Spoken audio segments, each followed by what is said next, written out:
Oi pessoal, na aula de hoje vamos falar sobre as quádricas. Primeiro aqui está a definição do que é uma quádrica, é toda equação representada por, que é de segundo grau no caso, a forma mais geral está representada aqui nesta equação. Observe que na equação geral de segundo grau a gente tem os termos ao quadrado aqui, x quadrado, y quadrado e z quadrado.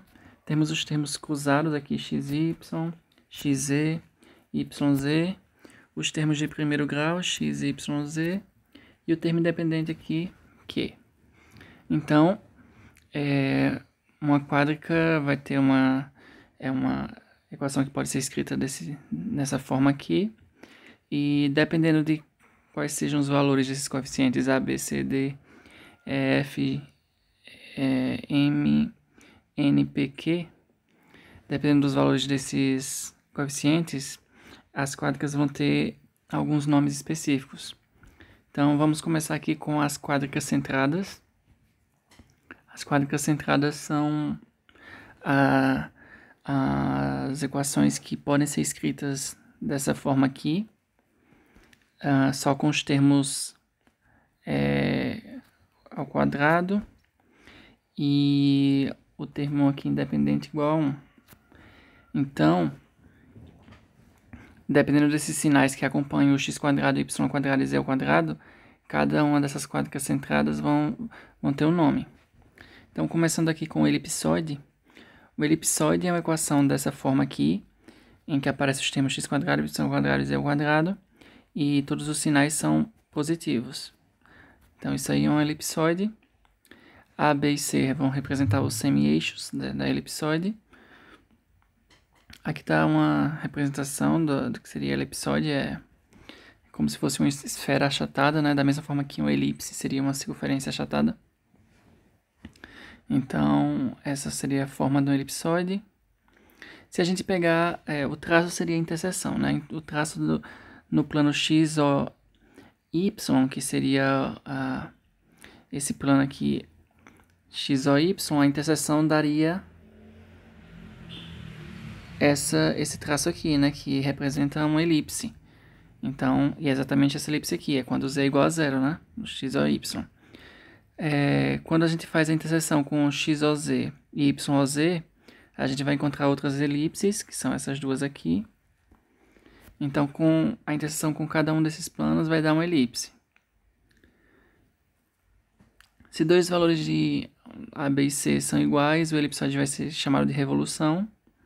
Quando todos são iguais, o elipsoide vai ser exatamente uma esfera, então, e vai ter essa fórmula aqui. Só multiplicando tudo por a ao quadrado, a gente obtém essa fórmula.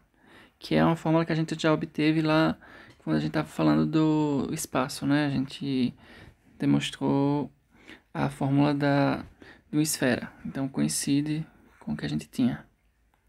E se o centro do elipsoide não for 0, 0, 0, como no caso aí que a gente está falando, se for H, K e L, da mesma forma que a gente aprendeu com elipse acontece a mesma coisa. A gente vai ter essa translação aí do centro, então a gente diminui no x, no y e no z, os respectivos valores das coordenadas do H, K e L, do centro. Então a equação de uma elipsoide transladada seria uma equação dessa forma. E com a esfera acontece algo semelhante aqui.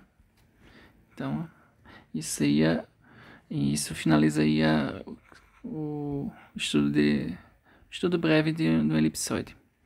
Agora temos um outro conceito aqui, que é o hiperboloide de uma folha. No hiperboloide de uma folha, um dos sinais é negativo e os outros dois positivos. Então temos três tipos aí temos três equações, na verdade, diferentes do hiperboloide de uma folha, que é quando o sinal de menos está no z, quando o sinal de menos está no y e quando o sinal de menos está no x. Então, quando o sinal de menos está no z, o hiperboloide de uma folha vai estar ao longo do eixo z. Quando o sinal de menos está no y, o hiperboloide vai estar ao longo do eixo y. E quando o sinal de menos estiver no x, vai ser um hiperboloide de uma folha ao longo do eixo x. Então, aqui tem um exemplo de um hiperboloide de uma folha. Observe aqui que o eixo aqui desse hiperboloide é é o eixo z, então essa hiperboloide é representada por essa equação aqui, que está ao longo do eixo z, então está aí representada ela. De forma semelhante, você pode representar como se fosse ao longo do eixo y, ao longo do eixo x, mas por comodidade aqui eu só coloquei uma ilustração, que é no eixo z. Aí o traço, fazendo no plano x y, fazendo z igual a zero, né? Então, fazendo z igual a zero fica só com x² sobre a ao quadrado mais y² sobre b ao quadrado igual a 1. Isso daqui é a equação do elipse, né? O traço no plano XOZ é fazendo o y igual a zero, então a gente fica com essa equação aqui, que é uma hipérbole. Com o plano YOZ, é quando x é zero, ficamos com essa outra hipérbole aqui. E novamente, quando A é igual a B, o hiperboloide será chamado de revolução. A é igual a B, né? Nesse caso aqui que a gente está pegando o sinal de menos no Z, né, que é representado com C. Mas, por exemplo, se o sinal de menos estivesse no X ou no Y, a gente consideraria de revolução se as outras duas incógnitas tivessem os seus respectivos eixos iguais. Ok. Agora no hiperboloide de duas folhas, diferente do que acontecia no hiperboloide de uma folha, no de duas folhas a gente tem dois sinais de menos aqui nos coeficientes. Então, consequentemente, um deles vai ter o sinal positivo. Então, aqui se acontecer o sinal de menos no x e no z e o positivo no y, esse hiperboloide de duas folhas vai ser ao longo do eixo y. A mesma coisa acontece aqui quando o sinal positivo está no x, então vai estar ao longo do eixo x, e quando o sinal positivo está no z, então vai ser ao longo do eixo z. Aqui neste exemplo, a gente vê que o eixo aí é o y, então esse hiperboloide vai ser representado aqui por essa primeira equação, né, que está ao longo do eixo y. Então esse é o formato de um hiperboloide de duas folhas. O nome é meio intuitivo, né, porque aqui você tem duas partes do hiperboloide, e lá no hiperboloide de uma folha a gente só tinha uma parte, então tem relação com isso. Os traços aqui com os planos x, o, y e y, o, z, no caso fazendo o z igual a zero e depois fazendo o x igual a zero. Vamos ter essas duas equações aqui, que são hipérboles, né? Então os traços são hipérboles nesses planos. E se a gente considerar que o A é igual a C, se o A for igual a C, na verdade, o hiperboloide será de revolução, como aconteceu com o elipsoide e o hiperboloide de uma folha. Então isso finaliza as quádricas centradas. Agora a gente tem aqui as quádricas não centradas. As quádricas não centradas são as quádricas em que a gente vai ter dois termos, duas incógnitas aqui ao quadrado, de segundo grau no caso, e uma delas de primeiro grau. Então, e aqui a gente não tem o termo independente. Então as formas possíveis é o x e o y ser de segundo grau e o z de primeiro, que é essa primeira parte aqui, o x e o z no segundo grau e o y no primeiro, e o y e z em segundo grau e o x em primeiro. Então, aí, à medida que a gente for variando esses sinais aí, a gente vai conseguir algumas quádricas não centradas, e aqui a gente nomeia elas. Primeiro, o paraboloide hiperbólico. O paraboloide elíptico. No paraboloide elíptico,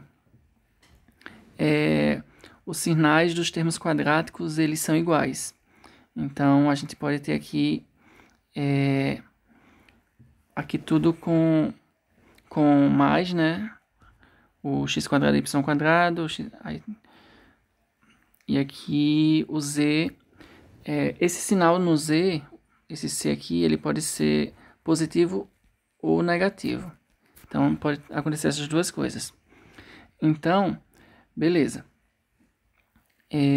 Então, quando for nos termos quadráticos sinal positivo e no termo linear aqui é o sinal positivo ou negativo, então isso aí vai ser um paraboloide hiperbólico, elíptico. Vai ser um paraboloide elíptico.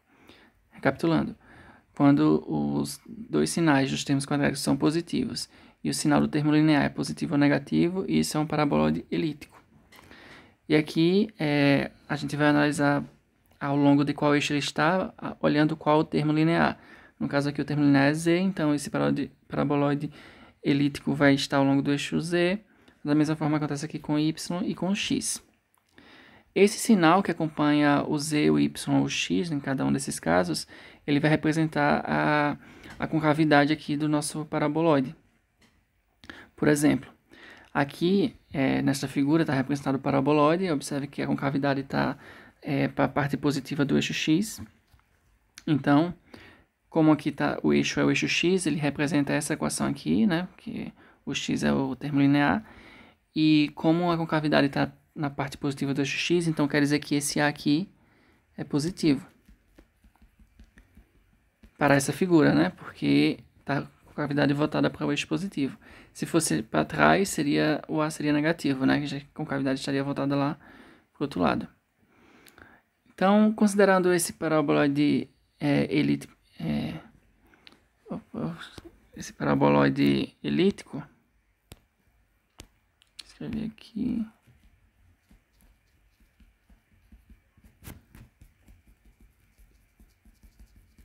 Considerando ele aí, a gente faz os traços no plano XY, XOZ e YZ. Aqui é quando o Z é igual a zero, né? Fazendo Z igual a zero aqui, vai sobrar só esse daqui, que é uma parábola, né? Então a interseção vai ser uma parábola. Com XOZ, que é o Y igual a zero, vai ficar também uma parábola. E com o YOZ, é quando o x igual a zero. Então, o x igual a zero, isso quer dizer que... Posso até escrever aqui, fica y quadrado sobre b ao quadrado mais z quadrado sobre c quadrado igual a zero. Então, isso força o y e o z tem que ser zero para essa igualdade ser verdadeira, né? Já que a gente tem que y quadrado e z ao quadrado são positivos e a soma desses dois números dá um número positivo se um deles for diferente de zero. Então, tem que ser diferente de zero, tem que ser igual a zero para a igualdade ser satisfeita. Então, o traço nesse plano vai ser o ponto 0, 0, 0, né? Quando x igual a zero, e quando x igual a zero, o y e o z também são zero. Então, esse ponto, esse plano só toca o paraboloide em um ponto, que é até intuitivo, né? Que é exatamente o vértice aqui, esse ponto que toca com o plano YZ. Certo, esse foi o paraboloide elíptico. Agora, no paraboloide hiperbólico, o que acontece? O que acontece é que um dos sinais aqui dos termos quadráticos é negativo. Então, a gente tem aqui o sinal de menos pode estar no x. Aqui são alguns tipos, né? Aqui o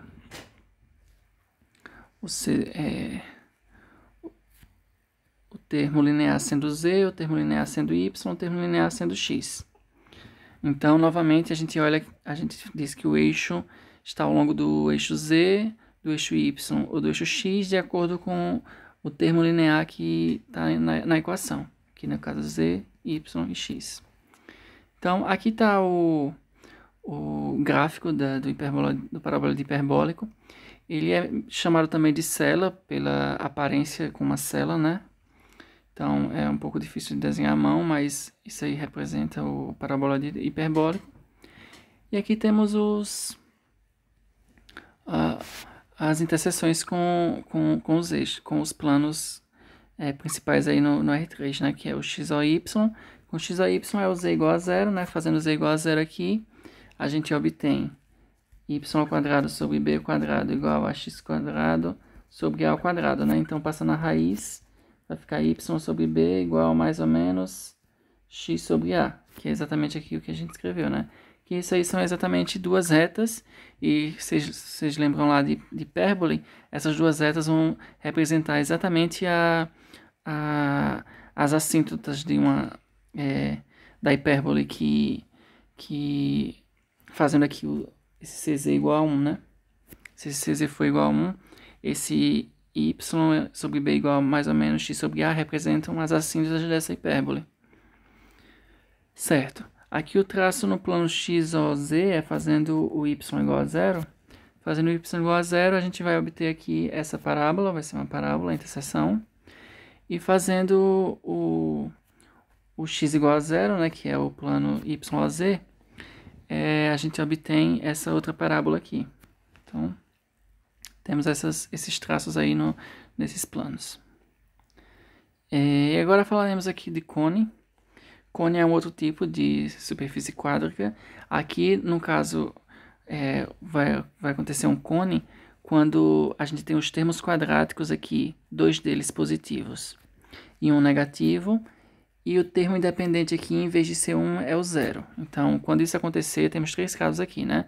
Quando o menos está no z, quando o menos está no y e quando o menos está no x. E aqui tudo 0. Então, quando o menos está no z, esse cone vai estar com o eixo sendo o eixo z. A mesma coisa acontece com y e com x. Aqui está representado o gráfico de um cone. Aqui a gente tem um cone com o eixo sendo o eixo z, né? E aí, se a gente considerar a equação desse cone, que está daqui, fazendo a interseção aqui com os eixos, o traço no plano x ou y é quando z é igual a 0. Quando z é igual a 0 aqui, a gente obtém, pelo que a gente já fez aqui, né? Fazendo z igual a 0, fica x² sobre a ao quadrado mais y² sobre b quadrado igual a 0. Isso vai implicar que x igual a y é igual a 0, né? Os dois têm que ser 0. Então, a interseção é só esse ponto aqui, 0, 0, 0, que é de fato esse ponto aqui, né? Se a gente colocar os eixos aqui, o y, o z e aqui o x.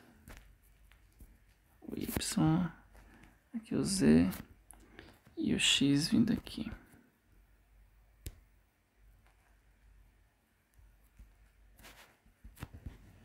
Certo. Então, vai dar só esse ponto aqui, né? A origem, a interseção aí. Fazendo aqui o y igual a 0, a gente obtém 2 retas aqui, que seriam as assíntotas de uma elipse aí. De uma hipérbole, desculpa. E fazendo o x igual a 0, a gente obtém também essas 2 retas, que são também assíntotas de uma elipse, de uma hipérbole. Certo. E agora, por fim, temos aqui as superfícies cilíndricas. As superfícies cilíndricas, elas são superfícies que são geradas por uma reta que se move paralelamente a uma reta fixa, se move em torno de uma curva. Então, representando aqui, se a gente considerar essa curva aqui, a gente pega aqui uma curva, tá aqui. Então, a gente pega uma reta, aqui uma reta F, tá aqui, e a gente vai pegar uma reta R e colocar em um ponto aqui da curva. E aí a gente vai fazer essa reta R girar paralelamente à reta F, girar na borda dessa curva C. Então, essa figura formada vai ser uma superfície cilíndrica. Um exemplo bem simples aqui é se você pegar um círculo e pegar uma reta aqui vertical. Se você girar essa reta em torno do círculo aqui, a superfície formada aqui vai ser um cilindro.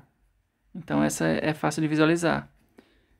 Quando a gente tem superfície simples assim, tipo um círculo, a gente consegue visualizar facilmente como fica a cara dessa superfície cilíndrica, certo? Aqui está um exemplo mais elaborado, que é a curva essa curva mais geral aí. Então, a gente tem essa superfície cilíndrica aí representada, certo? Aí, caso a gente tenha uma elipse, ou uma circunferência, ou uma elipse, ou uma hipérbole, uma parábola, essa superfície cilíndrica vai ser chamada de circular, elíptica, hiperbólica ou parabólica. Então, essa aqui que eu acabei de desenhar, ela vai ser uma superfície cilíndrica circular, porque a geratriz dela aqui foi um círculo. Aí a mesma coisa acontece se for uma elipse, ou uma hipérbole, ou uma parábola. Por exemplo, a gente considerou aqui a geratriz como sendo uma parábola. Então, a superfície cilíndrica aqui vai ser colocar uma reta aí na parábola verticalmente a ela e contornar aqui o traço da hipérbole, ou da parábola. Então, o formato dessa superfície, que é chamada superfície parabólica, né, já que a geratriz aí é uma parábola, ela vai ter esse formato aí que é semelhante a uma telha, né? Então é uma superfície telha. Mas aí o nome correto é superfície cilíndrica parabólica. Então, essas são as superfícies cilíndricas. E a gente tem aqui, a gente falou de vários casos, que tem nomes, mas aqui temos alguns casos em que são chamadas as quádricas degeneradas, que o traço dessas quádricas vão ser bem simples.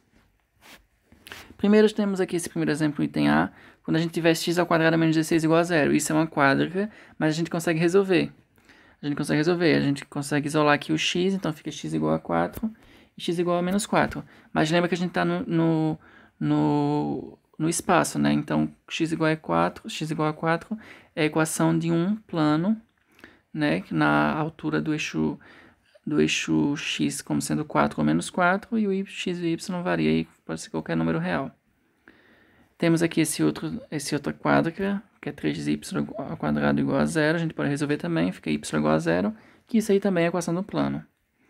Temos essa outra aqui, que pode ser resolvida aqui, x ao quadrado mais 2y ao quadrado igual a zero. Isso implica aqui que o x igual a zero, que é igual ao y, né? O x e y tem que ser zero. Então, para o x e y ter que ser zero, a gente tem que estar no eixo z, né? Então, isso aí é uma reta, a solução disso aí, que é exatamente o eixo z. Então, é uma reta. Temos esse caso aqui, em que 2x ao quadrado mais 4y ao quadrado mais 5z ao quadrado igual a zero, é uma quádrica, e a gente consegue resolver isso aí e concluir que o x, o y e o z tem que ser zero. Então, isso aí é um ponto. E temos aqui o caso em que temos um número positivo, maior ou igual que zero, igual a um número negativo. Isso aqui não vai ter solução, né? Então, isso aqui é o conjunto vazio. Então, nessa observação, a gente obteve o quê? Que as quádricas, além de assumir vários formatos como os que a gente acabou de falar, pode ser um elipsoide, um paraboloide, hiperboloide, enfim, cone. Temos esses aqui específicos também, que pode assumir. Uma quádrica pode assumir dois planos, pode ser dois planos, pode ser um plano, pode ser uma reta, pode ser um único ponto, ou pode não ser nada, né? Pode ser um conjunto vazio. Então, temos quádricas que assumem essas formas também, que são as quádricas degeneradas. Então, isso aí finaliza a nossa aula sobre quádricas. O que a gente vai precisar saber para essa parte do conteúdo é, basicamente, ver uma equação de segundo grau geral e identificar qual quádrica ela representa. Então, isso aí é importante saber. E para isso, a gente tem que analisar os termos quadráticos e ver os sinais dos coeficientes e o termo independente também, né? Então, é esse tipo de análise que a gente tem que fazer.